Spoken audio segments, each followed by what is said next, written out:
wateja wetu katika mikoa ya kanda ya kati kwa maana ya Morogoro, Dodoma, Singida, vile vile kanda ya Ziwa, mikoa kanda ya Ziwa, mikoa ambayo ipo kanda ya kaskazini, mikoa ya kanda ya magharibi na mikoa ya kanda ya kaskazini magharibi, yote itaathiriwa katika muda na tarehe tofauti ndani ya kipindi hicho ambacho tumekitaja, kwa maana ya kwamba awamu ya kwanza itaanza tarehe 30 hadi tarehe 4, tarehe 30 Julai hadi tarehe 4 Agosti, lakini awamu ya pili itaanza tarehe 11 hadi tarehe 17 mwezi Agosti, na huduma ya umeme itakuwa ikikosekana kuanzia muda wa saa 12 asubuhi hadi kufikia saa 11 jioni katika maeneo tofauti kama ambavyo nimesema. Na sisi kama shirika tumejipanga vizuri kuwapa taarifa wateja wetu kupitia mitandao yetu ya kijamii, vile vile vyombo vya habari, pia na katika makundi yetu ya WhatsApp ambayo yako nchi nzima. Tutatoa ratiba hizi za hali ya upatikanaji wa umeme katika kipindi ambacho kazi hii itakuwa ikiendelea.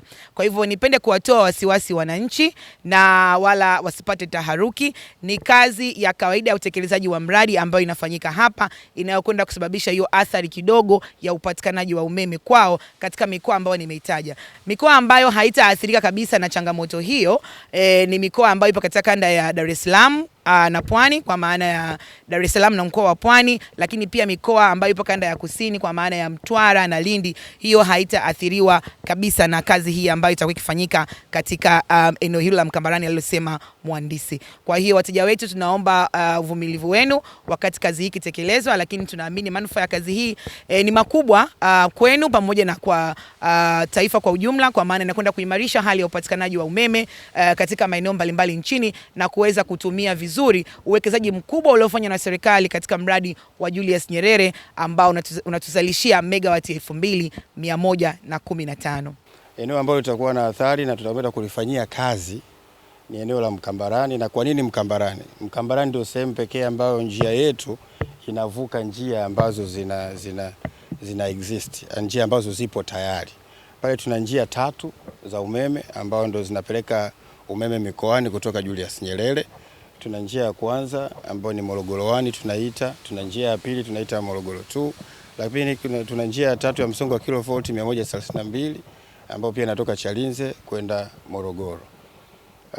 Kwa eneo hili tukilimaliza kazi, tuna awamu ya pili ambayo tunavuka umeme pia, umeme wa ile line ambayo inalisha treni SGR. Eneo hilo ni eneo la jeshi, panaitwa Kikombo. Na kwa nini Kikombo? Ni kwa sababu pia tena hizi njia zinapopita huwa kuna sehemu zinavuka njia ambazo zina exist. Kwa pale Kikombo kuna njia SGR ambayo inatoka pale Kikombo kuelekea Dodoma, tutaivuka pia. Kwa hiyo tukivuka pale Kikombo, lakini pia kuna eneo linaloitwa Nkonze Dodoma, pia napo tutavuka. Sasa kwa ajili ya kupunguza athari kwa wateja, hizi njia tutafanya kazi kwa pamoja, yani parallel.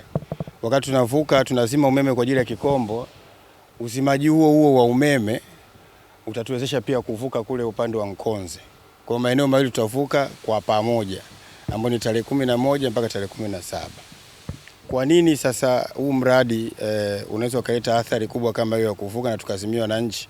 Kwamba ukamilikaji wa huu mradi utawezesha sasa ule umeme wote ambao unazalishwa bwawa la Mwalimu Nyerere kwenda kwa walaji ambao ni wateja wetu. Kwa sasa hivi Mwalimu Nyerere inazalisha, tuna uwezo wa 100% megawati 2115. Lakini hizi 2115 haziwafikii walaji kwa 100%.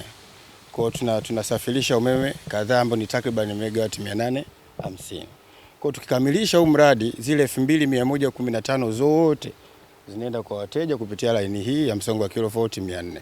Lakini pia manufaa makubwa ya hii line inawezesha biashara ya umeme wa kapu la pamoja kati ya East African Power Pool na Southern African Power Pool. Hizi ni biashara za umeme kati ya nchi za kusini na nchi za kaskazini. Kwa maana kwamba tutakuwa na uwezo wa kuwapelekea Kenya umeme mpaka Ethiopia, lakini pia kwa huku kusini tutakuwa na uwezo wa kuwapelekea Zambia umeme kwa kupitia umeme huu wa bwawa la Mwalimu Nyerere na kwa kupitia laini hii ambayo tunaijenga ya Chalinze kwenda Dodoma. Hapana, halita affect. Jopo la wahandisi wa TANESCO likaa chini ya SGR kuna njia ambayo tutaifanya haita affect SGR, itakuwepo na hakuna namna ukaona kuna athari ya huu ujenzi kwenye hilo treni la SGR.